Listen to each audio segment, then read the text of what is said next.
नमस्कार। आप देख रहे हैं 4 PM न्यूज नेटवर्क और मैं हूं डॉक्टर लक्ष्मण यादव। आज एक बड़ी महत्वपूर्ण खबर। पिछले दिनों जब 18वीं लोकसभा का गठन हुआ और पहली बार इस सरकार में प्रधानमंत्री चुनने के बाद प्रधानमंत्री नरेंद्र मोदी भाषण दे रहे थे, राष्ट्रपति के अभिभाषण का जवाब दे रहे थे, तो एक नारा पूरे भाषण गूंजता रहा। वो नारा मणिपुर का था। मणिपुर के सांसद वेल में आ गए थे। मणिपुर पर प्रधानमंत्री का जवाब मांग रहे थे। मणिपुर में हो रही हिंसा का हिसाब मांग रहे थे। मणिपुर पर बात करना चाह रहे थे। और फिर पूरा विपक्ष मणिपुर के उन सांसदों के समर्थन में खड़ा हो गया। ये कोई सामान्य परिघटना नहीं थी। एक देश का एक अपना हिस्सा और वहां के नागरिक खड़े होकर ये पूछने को मजबूर हो जाएं कि बताओ मणिपुर इस देश का हिस्सा है कि नहीं है। ये उस देश की संप्रभुता और एकता अखंडता पर एक सवाल की तरह पूछा गया वाक्य लगता है। और मणिपुर के सांसदों ने पूछा, विपक्ष के लोगों ने पूछा। और आज भी मणिपुर केंद्र सरकार के सामने एक चुनौती बना हुआ है। और सरकार अमूमन कुछ कुछ कर रही है, एक औपचारिकता, लेकिन इस हिंसा को रोकने में नाकाम है अभी तक फिलहाल। तो मणिपुर जाना चाहिए प्रधानमंत्री जी को। और अब मणिपुर गया है कौन? राहुल गांधी, नेता प्रतिपक्ष, नेता विरोधी दल। और राहुल गांधी मणिपुर पहुंच गया। और इसलिए एक सवाल लोगों के जहन में बार बार उठता है, सत्ता पक्ष की क्या भूमिका हो, ये विपक्ष निर्धारित करता है, सोचता है, उस पर दबाव बनाता है, अपनी भूमिका को सवाल की तरह रखता है। जनता का प्रतिनिधि बनकर सत्ता पक्ष से सवाल पूछता है विपक्ष। और जब सत्ता पक्ष नाकाम दिखे तो विपक्ष वहां खड़े होकर, जनता के बीच खड़े होकर एक आत्मविश्वास भरता है कि लोकतंत्र में हम जनता की आवाज है। और वह भूमिका राहुल गांधी ने निभानी शुरू की। पिछले दिनों वो गुजरात गए, अब वो मणिपुर और असम गए। और जनता की भूमिका यह होती है कि वो विपक्ष पर दबाव बनाए रखे और विपक्ष का साथ दे, ताकि सत्ता पक्ष पर वह दबाव बन सके कि सत्ता पक्ष जनता के हक में, हित में फैसला ले, कदम उठाए, लापरवाही न करे, भेदभाव न करे, आलस न करे। तो हर एक लोकतंत्र में हर व्यक्ति का एक फर्ज बना हुआ है। जैसे सत्ता का फर्ज है कि वो अपने किए गए वायदों को निभाए और सत्ता संचालित करे, राजधर्म का पालन करे, कोट अनकोट। राजा के लिए प्रजा, प्रजा में फर्क नहीं हो सकता। लेकिन जब प्रजा को ये लगे, जनता को ये लगे कि वो प्रजा और प्रजा में फर्क कर रही है सत्ता, तो जनता उठ खड़ी होती है और विपक्ष उनके उठ खड़े होने को लामबंद करता है, नेतृत्व देता है, हिम्मत देता है, समर्थन देता है। और राहुल गांधी इस समय वही करते हुए और पूरा समूचा विपक्ष यही करते हुए दिख रहा है। और प्रधानमंत्री जी विदेश चले गए। एक एक सिंबॉलिक तरीके से देखिए, ऐसा नहीं है कि एक व्यक्ति है प्रधानमंत्री वही देश चलाते हैं, जब वो देश में रहेंगे तभी सरकार चलेगी, अगर मान लीजिए वो देश से बाहर चले गए तो सरकार रुक जाएगी, कोई काम नहीं होगा, ऐसा नहीं होता। सरकार एक सिस्टम से चलती, व्यवस्था से चलती रहती है। लेकिन राजनीति में प्रतीकों के गहरे अर्थ होते हैं। जिस दिन देश के प्रधानमंत्री विदेश जाने के लिए फ्लाइट पकड़ रहे थे, उसी दिन यानी सत्ताधारी दल का सबसे बड़ा नेता फ्लाइट पकड़े और विपक्ष का सबसे बड़ा नेता भी फ्लाइट पकड़े और अपने देश के उस इलाके को जाने के लिए चुने जो लंबे समय से अशांत है, भेदभाव का शिकार है, हिंसा का शिकार हो रहा है। ये नैरेटिव बनता है, इससे नैरेटिव खड़ा होता है, इससे विमर्श खड़ा होता है। आपने देखा पिछले दिनों जब विपक्ष पूरी तरह से प्रधानमंत्री के भाषण के सामने खड़ा था, बाद में लाइव में तो चला नहीं, सतत टीवी में तो आप देख नहीं पाएंगे, लेकिन बाद में किसी की मोबाइल से एक शूट हुआ वीडियो आया जब नॉर्थ ईस्ट के मणिपुर के सांसद प्रधानमंत्री जी से सत्ता पक्ष के सामने सवाल कर रहे थे तो राहुल गांधी समेत पूरा विपक्ष उनके समर्थन में खड़ा हो गया था, उनका साथ दे रहा था। और ये विपक्ष की एकजुटता का परिचायक है, ये विपक्ष की दूरदर्शिता और देश के मुद्दों पर पक्षधरता का परिचायक है। और वो वीडियो तेवर वाले थे और ये तेवर विपक्ष को इस बार जनता ने दिया है। जो तेवर और आत्मविश्वास राहुल गांधी में दिख रहा है, जो तेवर और आत्मविश्वास अखिलेश यादव में दिख रहा है, जो तेवर और आत्मविश्वास विपक्ष के बाकी सांसदों में दिख रहा है, ये जनता का दिया हुआ 2024 का फैसला है। और विपक्ष की भूमिका भी यही होती है कि वह जनता की दी हुई जिम्मेदारी को कितना आगे बढ़कर निभाती है। वो लगातार विपक्ष अगर जनता के मुद्दों को उठाएगा तो जनता में एक आत्मविश्वास जाएगा कि हमारी बात हो रही है, हमारी बात कोई सुनने वाला है, हमारी बात कोई कहने वाला है। और राहुल गांधी उनकी बात कहने और सुनने असम और मणिपुर पहुंच गए। असम याद है ना, असम में एक व्यक्ति मुख्यमंत्री है जो पुराने कांग्रेसी हुआ करते थे और उनके ऊपर कई तरह के घोटाले और भ्रष्टाचार के आरोप लगे। ईडी और सीबीआई जांच करना शुरू करती है, फिर वो मान्यवर कांग्रेस से नाराज होकर बीजेपी ज्वाइन कर लेते हैं। उनकी सारी जांच, सारे भ्रष्टाचार के आरोप अचानक से जैसे शांत हो जाते हैं और फिर वो हिंदुत्व के सबसे बड़े झंडा बरदार बनके यूपी वाले मुख्यमंत्री के सामने चुनौती बन जाती है कि कौन बड़ा कट्टर हिंदू है। उनका राज है, बाढ़ आ गई है। असम में हेमंत बिस्वा शर्मा मुख्यमंत्री हैं और वहां पर बाढ़ आई हुई है, प्रलय की तरह, बहुत भारी नुकसान जन माल की। हेमंत बिस्वा शर्मा की भी तस्वीरें आ रही हैं कि हम वो निरीक्षण कर रहे हैं, लेकिन नेता प्रतिपक्ष असम पहुंच जाए बाढ़ के इलाकों में तो थोड़ी हरकत बढ़ जाती है। राजनीति में ये होता रहा है। राजनीति में विपक्ष के नेता की भी ये जिम्मेदारी होती है कि वो जरूरत के समय जनता के बीच जाकर खड़े हो जाए, उनके आंसू पोंछे, उनको हिम्मत दे, उन्हें दिशा दे, उनके नाराजगी, उनके आत्मविश्वास को एक दिशा देकर के आगे बढ़ाए। और वह काम करने के लिए राहुल गांधी आज असम भी पहुंच रहे हैं।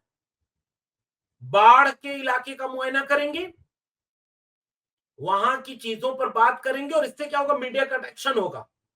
मीडिया भी बात करने पर मजबूर होगी। और ये कोई पहली बार फिर वहां से मणिपुर जाएंगे, ये कोई पहली बार नहीं है। विपक्ष के जितने भी जिम्मेदार नेता हैं, जागरूक सजग नेता हैं, वो मणिपुर गए और मणिपुर पर लगातार बात कर रहे हैं। राहुल गांधी मणिपुर के उन राहत शिविरों में जाएंगे और जा रहे हैं। राहत शिविरों में जाकर के वहां के पीड़ित परेशान लोगों से बात करेंगे।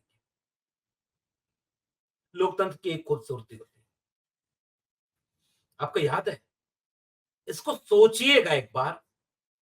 देश के प्रधानमंत्री अभी तक मणिपुर की हिंसा के बाद से टिल नाउ अभी तक मणिपुर नहीं गए। आदरणीय प्रधानमंत्री जी को मणिपुर नहीं जाना हुआ आज तक, वो नहीं गए, मणिपुर नहीं गए। आदरणीय गृह मंत्री जी मणिपुर नहीं गए। इसका अर्थ ये नहीं है कि वो मणिपुर में कुछ नहीं कर रहे होंगे, सरकार है वो व्यवस्था कर रही होगी, संभालने की कोशिश कर रही होगी, लेकिन नाकाम होने पर जवाबदेही तो बनती है ना। और ये लोकतंत्र का तकाजा है। अब तो गुर्जरे जमाने की बातें हो गई ये सारी कि रेल की दुर्घटना होने पर कोई रेल मंत्री, दुर्घटना बिहार, महाराष्ट्र कहीं हो जाए, दिल्ली में बैठा रेल मंत्री इस्तीफा दे देता था नैतिक आधार पर, कोट अनकोट।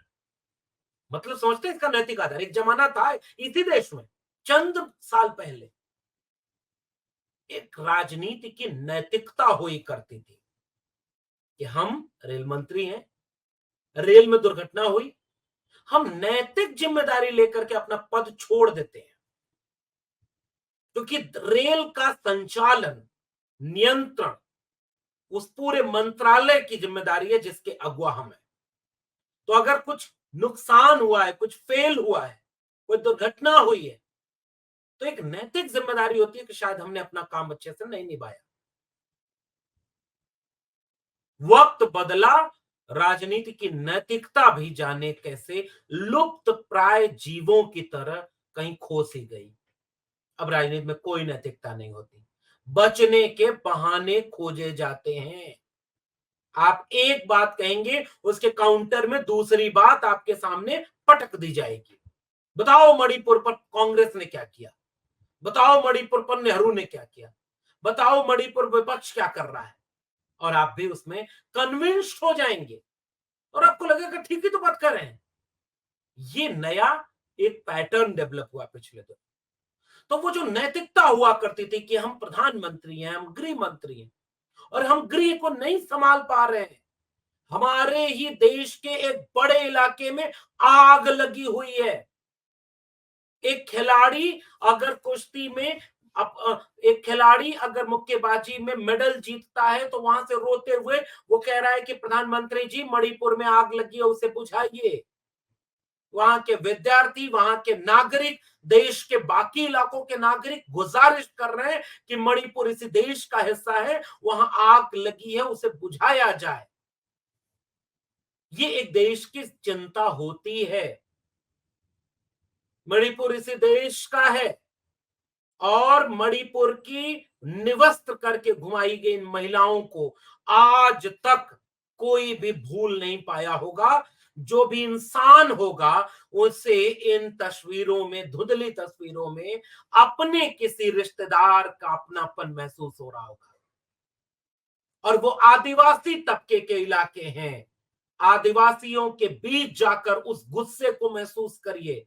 मनुष्य है तो गुस्सा आपको आ जाएगा मनुष्य होने के नाते, लेकिन हो सकता है आपका मनुष्य होने का दर्जा थोड़ा कम हो, तो उनसे जाकर के दर्द को पूछिएगा जिनका रिश्ता सीधे आदिवासी लोगों से है। जो आदिवासी हैं, आग की तरह भरा हुआ गुस्सा उनके मन में है कि वो हमारी बहन बेटियों के साथ ऐसा हुआ, भूले नहीं है वो। और सरकारें इस व्यवस्था, क्योंकि मैतेई और कुकी समुदाय दो समुदाय हैं, दोनों के बीच टकराव है, उस टकराव का कोई हल नहीं है क्या? कौन से दृश्य मणिपुर ने नहीं देखे? सशस्त्र सेनाएं बन गई हैं इसी देश में। कोई और सरकार होती तो बीजेपी अब तक क्या कर रही होती, कितना छोड़ती। और कोई मुसलमान होता तो क्या बीजेपी करती?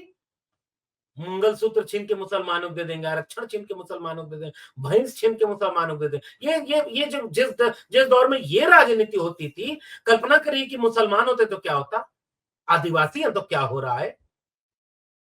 क्या कुकी और मैतेई समुदाय के बीच के विवाद को सुलझाने के कोई रास्ते नहीं है?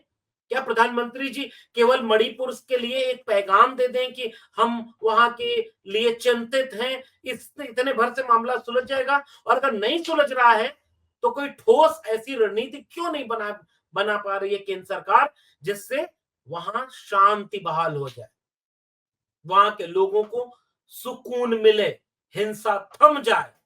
देश का कोई भी नागरिक है ना, अगर उसके दिल में इंसानियत है तो केवल इतनी सी अपील करता है। और अगर सत्ता पक्ष में बैठे लोग यह काम करने में नाकाम हो रहे हो, तो विपक्ष की जिम्मेदारी बनती है कि सत्ता की नाकामी पर सवाल उठाने के लिए जनता के बीच जाए, जो आज नेता प्रतिपक्ष कर रहे हैं। असम की बाढ़ के बीच भी पिछले दिनों वो गुजरात गए, फिर वो हाथरस, फिर उसके बाद असम की बाढ़ के बीच लोगों के बीच मिलेंगे और मिलते मिलने के बाद असम के उन रिलीफ कैंपों में भी जाएंगे। और फिर राहुल गांधी का ये एक कार्यक्रम बना हुआ है कि वो वहां के गवर्नर से भी मिल लेंगे। और जब मैं ये रिकॉर्ड कर रहा हूं तब तक कभी मुलाकात नहीं हुई है, लेकिन खबर ये आ रही है कि वो हो सकता है मणिपुर में राष्ट्रपति शासन लगाए जाने की मांग करे।